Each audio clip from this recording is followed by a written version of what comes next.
কি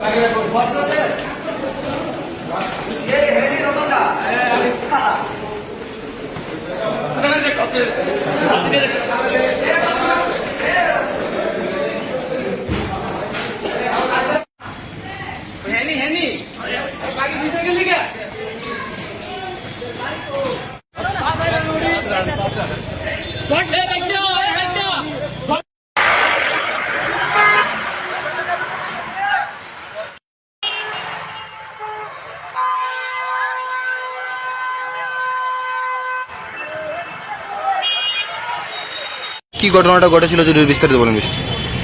আজকে আধা ঘন্টা আগে আমাদের কাছে একটা রিপোর্ট আসে যে মেট্রো বাজার মধ্যে একটা মারামারি একটা হয়েছে শোনা যাচ্ছে। তো খবর পাওয়ার সঙ্গে সঙ্গে আমরা যাওয়ার পরে দেখতে পাই প্রচুর লোক। এখানে একটা পার্লার আছে আপনার সেকেন্ড ফ্লোরে টাচ অ্যান্ড গ্লো, এখানে কিছু লোক জমা ছিল। তারপর জানতে পারি যে টাচ অ্যান্ড গ্লো একটা স্টাফের সঙ্গে নিচে একটা ফার্স্ট ফ্লোরে একটা স্টাফ ওই নতুন পার্লার ওপেন হয়েছে, এটার মালিক বিজয় পোদ্দারের সঙ্গে একটা তাদের পার্সোনাল কোনো ইস্যু নিয়ে একটা ঝগড়াঝাটি হয়েছে। তার মধ্যে একজন বিজয় পোদ্দার একটু আহত হয়েছে।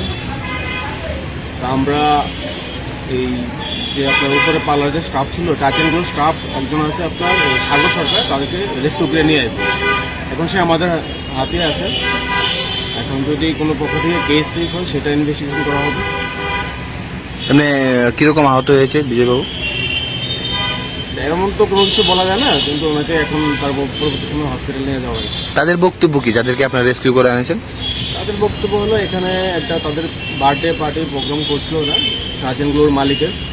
তো ওই সময়ে তারা কিছু ফুল ছড়িয়েছিল আপনি সিঁড়িতে, এগুলি নিয়ে একটা তাদের মধ্যে কথাবার্তি হয়। নিচের পার্লারের যে মালিক বিজয় পোদ্দারের সঙ্গে ওই স্টাফের একটা কথাবার্তি হয়, তারপরে তাদের মধ্যে হাতাহাতি হয়। আমাদের বিজয় পোদ্দার একটু আহত হয়েছে, এতটুকু আমাদের কাছে ইনফরমেশন। বাকি তদন্ত করলে বা ইনভেস্টিগেশন হলে সেটা জানা যাবে।